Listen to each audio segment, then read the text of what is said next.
Hello everyone and welcome to today's video.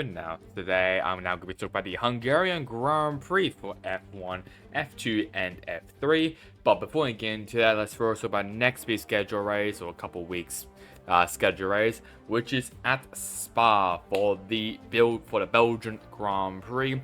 This will be the final race of this half of the season, I believe. So yeah, we're going to be having basically our normal F1 break, our normal summer break after this race, I believe. But F1 first, FP1 and FP2 they'll start on a Friday. FP1 they'll start 1:30 to 2:30. FP2 they'll start at 5 to 6.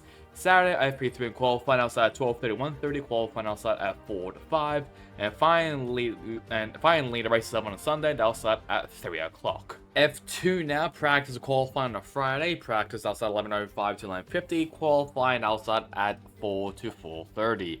Spin race on a Saturday. That's out at 2:15 to 3 o'clock. But a feature race on Sunday. That's out at 10 to 11. And finally, F3 for practice and qualifying on a Friday. Practice outside 9:55 to 10:40. Qualifying outside at 3:05 to 3:35. Spin race on a Saturday, that's at 9:50 to 10:30, and the feature race on a Sunday, it'll be a very early morning for these F3 drivers that also at 8:30 to 9:15 in the morning. Let's now have a look now at the F3 results for the Hungarian Grand Prix. Let's first off with the F3 spin race results. That was won by Nikita Bedrin, followed by I'm gonna try and get this right, Tenzipo Intrupisak, followed by Dino Beganovic around at the podium. I probably did butcher his name. I do apologize for that. Then in fourth place, we have Tim Tremanes, Christian Mansell, Callum Boysen, Leonardo Fonaroli, Luke Browning, Lawrence Van Hopen, and Sammy Megatuna around the top 10. Matthias Zegazeta, this was a weekend to forget for the Swiss driver, I believe. Maybe he's from Peru. I think it's Peru, actually. I just realized. But he got a puncture on lap 1. That was it. His day, his race was ruined just like that. I think it was on the first chicane, I believe, and it just didn't again. I think it was Maria Boya or something. I remember was a Campos driver. I'm pretty sure he made contact with Matthias. So yeah, pretty unlucky there, I'll be honest, for him. But luckily, he could maybe bounce back in the feature race. He didn't really. But either way, it was an amazing weekend though. For AIX Racing, Medvedev getting a win, Intrupisak getting his first points and also podium of the season, which is phenomenal. So that's a great job from both those drivers, as well. Shout out as well to Dino Beganovic, who basically threw away the race win after just going from a 9 dive bombing onto I'm pretty sure it was Bedrin. So pretty unlucky there. Pretty stupid, I'll be honest, from Dino there. The feature race that was won by Nikola Solov. He has bombclat himself. I think it's like his third one of the season. He's been doing really well so far this season in front of the home crowd, which is pretty cool. Followed by Noah Leon, and the podium, it is Leonardo Fonaroli. For the top 10, we have Christian Mansell, Santiago Ramos, Callum Boysen, Nikita Bedrin, Oliver Goethe, Dino Beganovic, and finally, round out top 10, it is Maria Boya. Yeah, Zagazeta, his weekend just continues to get worse as he collided with championship contender Arvid Lindblad. So, the collision, it looked like Zegazeta just kind of turning on him, but at the same time, Lindblad kind of fools him out wide out of the little, I think, turn 4, or turn 3, I believe. But yeah, it didn't look good. I mean, how those two drivers were even talking about as well after the incident as well, when they were waiting to be picked up and stuff back to pit lane. So it was pretty ugly there. But yeah, massive load though for Lindblad, because he has been a championship threat ever since he won in those 2 British Grand Prix races. And yeah, this race is a bit of a forgetful one, I'll be honest, for both Lindblad and Zegazeta. And another one as well, it is Lawrence Van Hopen, the pole sitter for the feature race. He was actually disqualified. He was supposed to be in 3rd place, where obviously you see Fonaroli in 3rd, but he got disqualified. Pretty sure it was because the weight was lower than usual, so he didn't get to meet a minimum weight limit. So that's kind of why he got disqualified there. Which kind of questions of, did he kept that on throughout as well during his qualifying session? That's good. That's definitely gonna be interesting to have a think about. But that is all for F3. Let's now have a look down at the standings. Driver standings now. Gabriel Lemini is still in the lead somehow, followed by Luke Browning, who always had a horrendous year. But basically, the top three, including Lindblad as well, had horrendous weekends. Followed by Lena Fonaroli, Christian Mansell, Dina Beganovic, Oliver Gerthy, Nicolas Solov, Tim Tremanes and Lorenz Van Hopen ran out the top 10, who obviously got disqualified from that race. Let's now have a look now at the F2 results. Sprint race for F2, that was won by Kush Mani, followed by Victor Martins and Isaac Hajar right at the podium. And then for the top 10, we have Dennis Halger, Franco Colapinto, Paul Aaron, Taylor Barnard, Juan Manuel Carrera, Jack Crawford, and Oliver Bierman ran out the top 10. Another disqualification. This have been Richard Vachon. He originally won this race, and Kush Mani, yeah, he was just there at the right time, basically. I swear to God, I think there's been like so many cases that Richard Vachon has been disqualified after winning a race. I remember like, what was it, last year, Austria, I believe, and some other moments as well. What is with Richard Vachon always getting disqualified after his win? I don't get it. I seriously, I don't get it. It's just, I just can't wrap my head around it. I just don't understand it. But it's happened maybe for the 50th time today. Or I should say Saturday, I believe. So yeah, I do feel bad for sure, because I mean, he ran a great race, but yeah, just the car was illegal for the 100th time basically, which is very disappointing there. And then for the feature race, that was won by Andrea Kimi Antonelli, followed by Victor Martins and Richard Vachon back on the podium. And then for the top 10, we have Gabriel Bortoleto, Enzo Fittipaldi, Dennis Halgo, Kush Mani, Rotoma Miyata, Taylor Barnard, and Rafael Villagomez ran out the top 10. Paul Aaron and Zane Maloney, championship contenders, collided. Well, so I mean collided.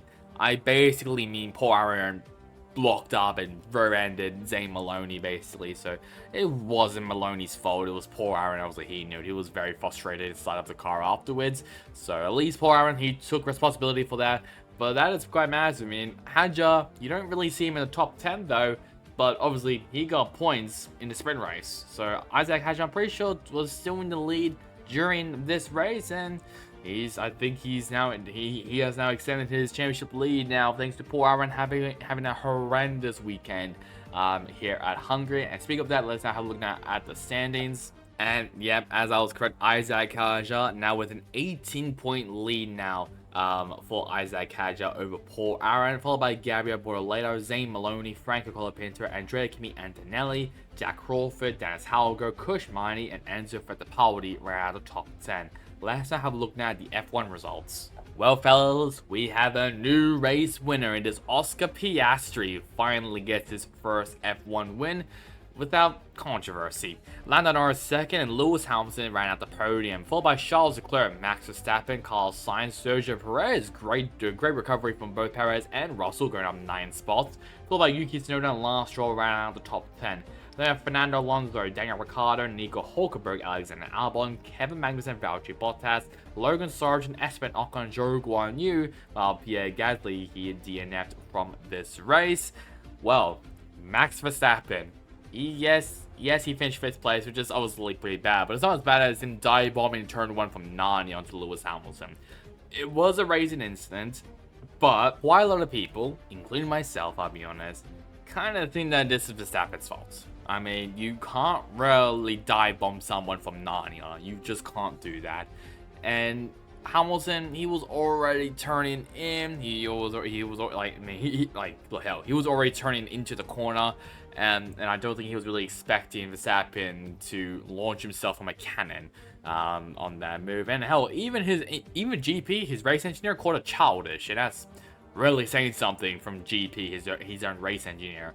But either way, there was no penalties dishing out for Verstappen or Hamilton. Obviously, F1 Twitter is F1 Twitter, and it was a very heated discussion, but not as heated as the McLaren team orders fiasco. Basically, on the radio, Lando Norris and his race engineer, basically his race engineer was telling him to swap positions and stuff, and Norris, he wasn't having any of it. Piastri, obviously, he later just got let Piastri by, and Piastri obviously won the race, which is great. It's great that we now have another new winner, but it is a bit of a sour taste in your mouth, I'll be honest, with this whole McLaren team orders, and does it look like it was a bit toxic after Norris was being a bit of a dick, I guess we'll say, to Hamilton after the race. I'm not too sure. It's a bit of a talking point, I'll be honest, but I mean, the team orders, the whole fiasco, the whole communications was just appalling. It was horrible for both ends, I'll be honest. So, like, and obviously, should have Piastri pitted before Norris? Should have Piastri responded when Norris pitted first? No idea. Strategy, obviously, I'm not part of the team, so I have no idea. I can't really tell you that, but it was definitely an option, I'll be honest, that they could do. But yeah, I mean, it's cool that Piastri won still. That race win was waiting for quite a while, and it finally happened. But you do have to maybe give it a bit of an asterisk if you're a Lando Norris fan, considering that he did back off for his own teammate. But I think Piastri will get better, especially in his time management. Now that he's an F1 winner, the pressure's now off him of getting his first F1 win. So that is something to say the least there. Retirements, obviously Pierre Gasly, which was a hydraulic leak problem.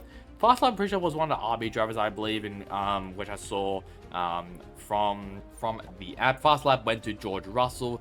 Driver day, absolutely, Oscar Piastri destroyed that vote. 34.9% of the voters went to Piastri, followed by Hamilton, Norris, Verstappen, and Leclerc. Penalties, even though we only look at the race, we will only talk about Max Verstappen, as he basically got a little slap on the wrist, basically, for allegedly leaving the track and gaining an advantage in turn 1, and also that incident between him and Hamilton after Verstappen basically leapfrogged himself of Hamilton's front wheel. No further action for those two penalties. As for now, the driver's standings, Max Verstappen is still in the lead, followed by Lando Norris, Charles Leclerc, Carlos Sainz, Oscar Piastri. Lewis Hamilton now moves up 2 spots over Sergio Perez and George Russell. Then we have the two Aston Martin boys of Fernando Alonso and Lance Stroll around the top 10. And then for the other drivers, we have Nico Hulkenberg, Yuki Tsunoda, Daniel Ricciardo, Oliver Bierman, Pierre Gasly, Kevin Magnussen, Alexander Albon, Esteban Ocon, and the 3 drivers who still have donuts, which include Zhou Guanyu, Logan Sargent, and Valtteri Bottas.